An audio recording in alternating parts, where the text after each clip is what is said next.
Assalamualaikum warahmatullahi wabarakatuh. Halo Ananda semuanya. Hari ini kembali lagi bersama Ibu Kurnia Febrianti. Nah, di video kali ini kita akan belajar materi fluida. Ada yang sudah tahu apa itu fluida? Fluida adalah zat alir atau zat yang dapat mengalir. Ananda masih ingatkah sewaktu SMP Ananda sudah belajar wujud-wujud zat? Apa saja yang disebut sebagai fluida? Zat cair dan gas, karena sifatnya yang dapat mengalir.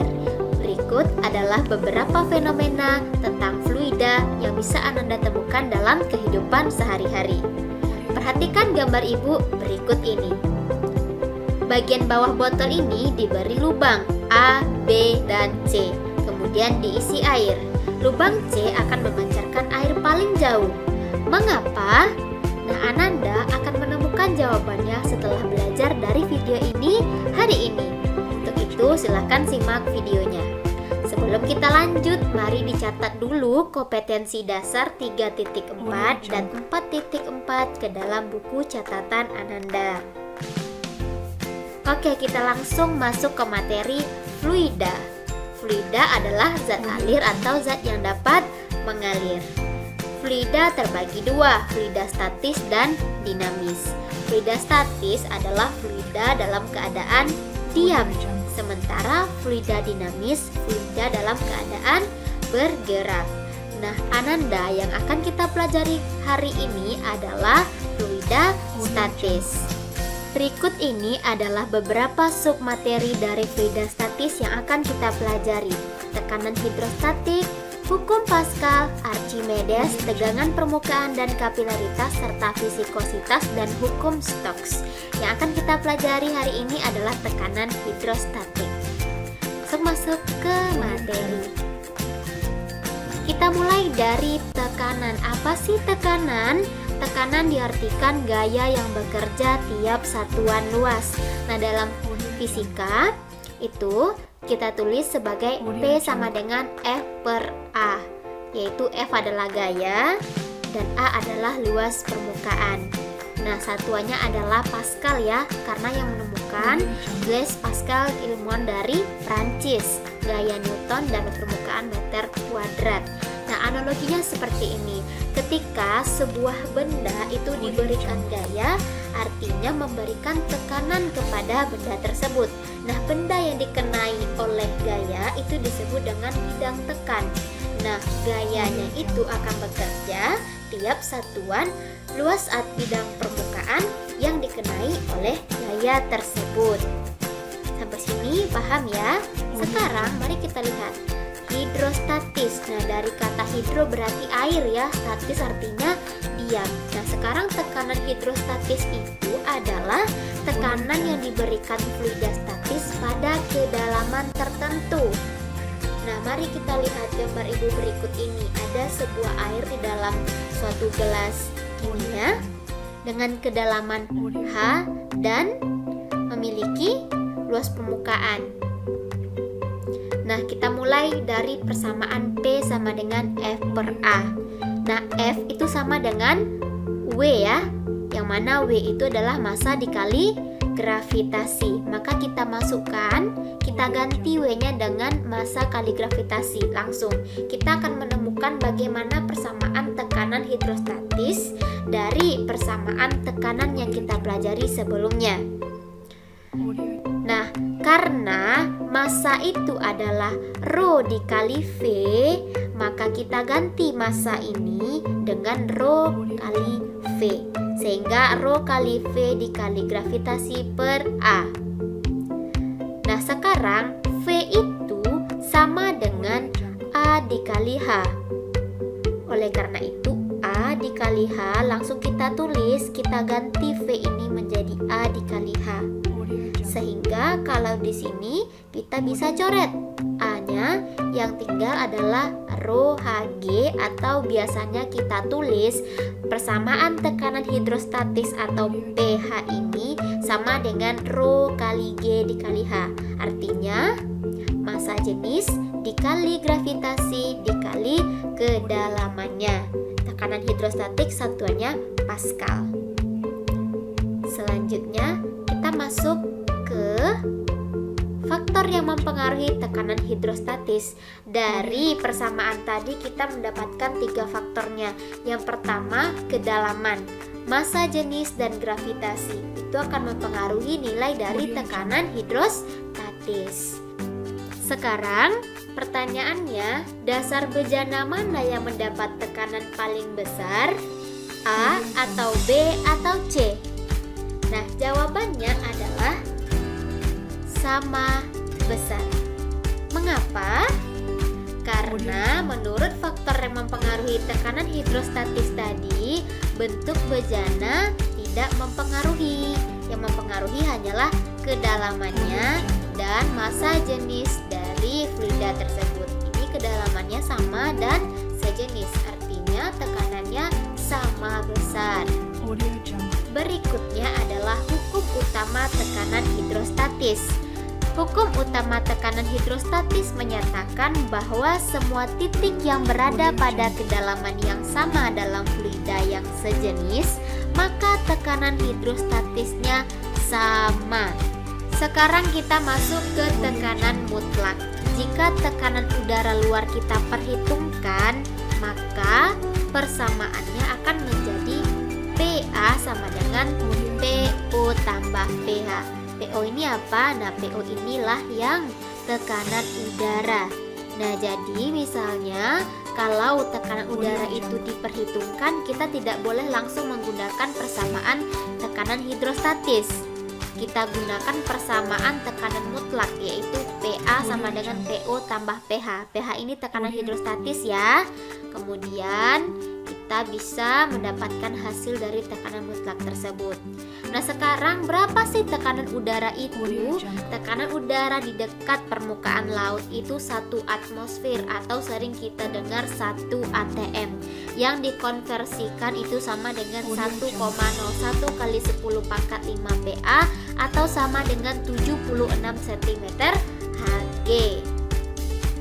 Nah, lanjut kita ke bejana berhubungan. Sekarang ibu punya pipa U. Nah, lihat fluidanya ada 2 jenis, ada air dan alkohol. Tidak sama ya. Tetapi pada kondisi yang seimbang, tekanan di titik A1 ini itu akan sama dengan titik A2. Karena apa? Dia masih sejenis kan? Dengan kedalaman yang sama dan massa jenis yang sama, maka tekanannya adalah sama. Akan tetapi jika titiknya di sini dan di sini, maka itu tidak sama lagi karena dia adalah 2 jenis fluida yang berbeda. Oke, paham ya sampai sini? Kalau sudah paham, kita masuk ke contoh soal. Contoh soal nomor 1. Suatu tempat di dasar danau memiliki kedalaman 20 meter. Diketahui massa jenis air danaunya 1 gram sentimeter kubik. Percepatannya 10 meter per sekon kuadrat. Tekanan hidrostatis dan tekanan mutlak di tempat tersebut adalah. Oke, mari kita telaah dari yang diketahui apa saja. Ada kedalaman, terus massa jenis air danau, dan gravitasi. Yang ditanya tekanan hidrostatis dan tekanan mutlak. Ayo kita tulis. Diketahui kedalaman itu H, rho air danau tadi 1 gram ya per sentimeter kubik, itu sama dengan 1000 kg per meter kubik. Gravitasinya 10 dan PO apa ini PO? Tekanan udara luar kita ya, 1 atm atau sama dengan 1,01 kali 10 pangkat 5 PA. PA ini apa? PA ini adalah satuan dari tekanan, yaitu artinya Pascal. Nah, karena ilmu ini dapat dari ilmu Prancis namanya Blaise Pascal, makanya satuannya kita pakai Pascal atau PA. Yang kita tanya yang A adalah pH. pH itu tekanan hidrostatis dan PA adalah tekanan mutlak. Gimana cara menjawabnya, Bu? Kita mulai dari pH. Ingat rumus kita tadi, tekanan hidrostatis rho GH. Ya, berarti massa jenis kita diketahui nggak? Ada 1000 kg per meter kubik. Gravitasinya 10, kedalamannya 20 meter. Nah, pH-nya sama dengan 200.000 PA. bisa kita tulis 2 kali 10 pangkat 5 PA atau Pascal ya. Baiklah, sekarang pertanyaan yang B adalah tekanan mutlak. Artinya kita perhitungkan tekanan udaranya PO1 atm tadi. Kita pakai persamaan PA sama dengan PO tambah PH, tekanan udara luar ditambah tekanan hidrostatis. Tekanan udara luar itu sama dengan 1,01 kali 10 pangkat 5 PA. Terus kita tambah dengan 2 kali 10 pangkat 5 PA yang kita dapat tadi. Terus kita dapat hasilnya. PA kita atau tekanan mutlak kita adalah 3,01 kali 10 pangkat 5 PA. Oke, gampang kan? Sekarang kita masuk ke contoh soal number 2. Diketahui massa jenis oli 0,8 gram per cm kubik dan raksa 13,6 gram per cm kubik. Tinggi oli 6,8. Tentukan perbedaan permukaan oli dan raksa pada kedua kaki tabung.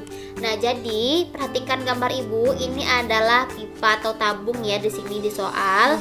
Nah, katanya oli itu massa jenisnya 0,8, terus air raksa 13,6. Yang sini sampai sini itu raksa. Oke, yang ditanya apa? Yang ditanya adalah perbedaan permukaan oli dan raksa. Permukaan oli yang mana? Yang ini ya. Terus permukaan raksa yang ini. Jadi yang ditanya dari sini ke atas.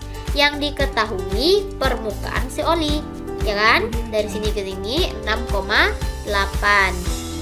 Oke. Yang ini belum kita ketahui. Jadi gimana cara menjawabnya? Kita tulis dulu yang diketahui. Kita tulis kedalaman oli 6,8, massa jenis oli, massa jenis raksa. Terus yang ditanya perbedaan permukaannya ya. Kita pakailah persamaan dari pH atau tekanan hidrostatis. Yang mana tekanan hidrostatis si A atau si oli itu sama dengan tekanan hidrostatis si B, si raksa. Oke? Rho GH. Karena di sini G-nya bisa kita coret, G-nya sama kan, bisa kita coret. Nah, tinggallah Rho dan H. Rho oli berapa? 0,8. Kedalaman oli 6,8. Terus Rho raksa 13,6 dikali kedalaman air raksa kita nggak tahu berapa. Berarti bisa kita cari di sini. Kali ini dapat 5,44 dibagi 13,6 yang ini, dapatlah hasilnya 0,4 cm. Berarti kedalaman si air raksa itu 0,4 cm sampai ke permukaannya tadi. Sekarang delta H sama dengan HO kurang HR. Maksud HO ini kedalaman oli dikurang kedalaman raksa. Dapatlah 6,8 kurang 0,4, berarti perbedaan permukaan oli dan raksa itu 6,4 cm. Paham ya Nanda? Satu lagi, kenapa kita pakai langsung 0,8 dan 13,6? Kenapa tidak dijadikan ke kilogram dulu, Bu? Boleh ya, karena di sini kita gunakan gram per centimeter. Nih 6,8 cm ya maksudnya. Nah, ini centimeter karena kita masih menggunakan sama centimeter, gram, maka boleh kita gunakan tanpa harus konversi dulu ke kilogram. Kalau Ananda mau konversi dulu ke kilogram boleh juga. Nah, hasilnya dalam sentimeter ya. Boleh dalam meter Ananda buat. Oke, sampai sini paham? Sekarang kita ke aplikasi. Nah, dalam kehidupan sehari-hari kita pasti banyak menemukan tekanan hidrostatis ini. Salah satunya di pembuatan bendungan. Gimana tuh Bu? Dinding bendungan itu di bagian bawahnya dibuat lebih tebal. Alasannya kenapa? Karena supaya tidak jebol. Karena tekanan air yang paling besar itu berada di paling dasar. Nah, seperti tadi ya. Itu tekanan yang paling besar itu terletak di bawah karena kedalamannya besar, pasti tekanan hidrostatisnya juga besar. Begitu juga dengan pembuatan kolam berenang, dibuat bagian bawahnya itu lebih tebal. Nah, aplikasi lain, pemasangan infus. Nah, seperti pemasangan infus harus dicek dulu tekanan darah pasiennya. Karena tekanan infus harus lebih tinggi daripada tekanan darah pasien supaya infus itu bisa mengalir ke tubuh pasien. Karena kalau tekanan darah pasien itu lebih besar, maka darah pasien itu yang akan mengalir menuju kantong infus. Nah, penting sekali ternyata tekanan hidrostatis dalam kehidupan ya. Nah, salah satunya untuk memasang infus ada teori fisika di situ, tekanan hidrostatis. Nah, satu lagi lubang keran tangki. Ananda punya galon di rumah, ada kerannya. Nah, kenapa kerannya ditaruh di paling bawah? Alasannya karena kalau di bawah keseluruhan air itu dapat dialirkan. Terus karena alirannya yang deras kalau di bawah. Sebab apa? Karena dia menerima tekanan paling besar. Makanya air yang dikeluarkan jika kerannya di bawah maka akan deras. Wah, sangat banyak sekali ya aplikasinya dalam kehidupan sehari-hari.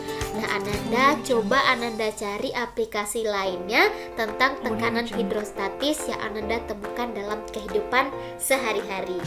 Satu lagi kita lupa nih jawaban yang tadi. Kenapa di titik C yang paling besar? Jawabannya itu sama dengan bendungan tadi. Karena tekanan hidrostatis paling besar itu berada di paling bawah atau paling dasar, sehingga tekanan aliran airnya deras sehingga bisa mengalir jauh ya, seperti gambar. Baiklah Ananda, selanjutnya adalah kuis. Nah, baca petunjuk sebelum menjawab kuis. Petunjuknya adalah Ananda tidak boleh menjawab pertanyaan yang sama dengan temannya. Artinya masing-masing Ananda wajib menjawab satu soal dari yang Ibu tampilkan setelah ini. Tidak ada jawaban yang sama. Ini adalah soal dari nomor 1 sampai 7. Boleh di screenshot. Jawab satu soal berbeda dengan teman dan tulis di kolom komentar. Maka Ibu akan periksa dari kolom komentar. Selanjutnya soal berikut nomor 8 sampai 13. Ingat tidak ada yang sama. Masing-masing Ananda mendapat satu soal yang berbeda dari temannya. 14, 15, 16 boleh di screenshot. Selanjutnya 17, 18, 19. Oke, sekian materi hari ini. Semoga Ananda bisa mendapatkan manfaat dari pelajaran kita di video kali ini. Terima kasih. Assalamualaikum warahmatullahi wabarakatuh.